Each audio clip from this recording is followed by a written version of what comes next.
obviously everyone's so excited about Prometheus. What is it that fans can most look forward to, and how will it connect with the other films in the series? I think, as a massive fan of the original Alien and certainly the Cameron sequel, the fact that Ridley Scott has kind of been away from sci-fi for 25 years, he hasn't directed a sci-fi movie since Blade Runner, and now suddenly he's been convinced to kind of pull off one last heist. Obviously, those earlier movies are going to be in the DNA of this movie, but in a lot of ways, it's almost like it's an Alien Blade Runner mashup. I think it's an original movie.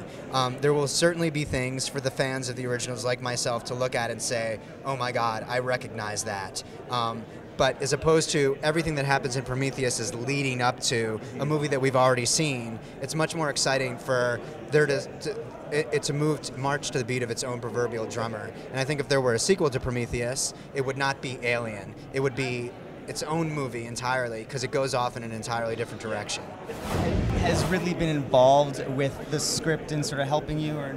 Yeah, I mean, Ridley basically called me up and he sent me a script that was written by a guy named John Spates, and I thought it was fantastic.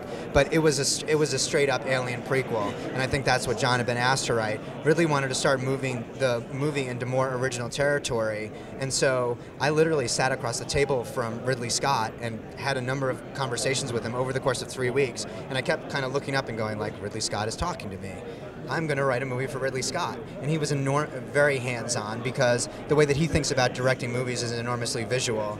I'm obviously the writer, so I'm just trying to do everything that I can to bring his vision to life. And I think that this movie is going to feel like it's been written by Ridley if I did my job right. Finally, I just want to ask you about Star Trek 2. Where are we with the script? What's going on? It's coming. I think it's been enormously challenging. We've set a high bar for ourselves. We want it to be awesome, better than the first one. JJ has been off doing Super 8. Alex and Bob have their own empire to run. I finally finished Lost. So this is the first time that we're all really to kind of get together and do it like we did the first movie. And I think that collaboration is starting to bear real fruit. Con? No, the Comic-Con? Thank you, David.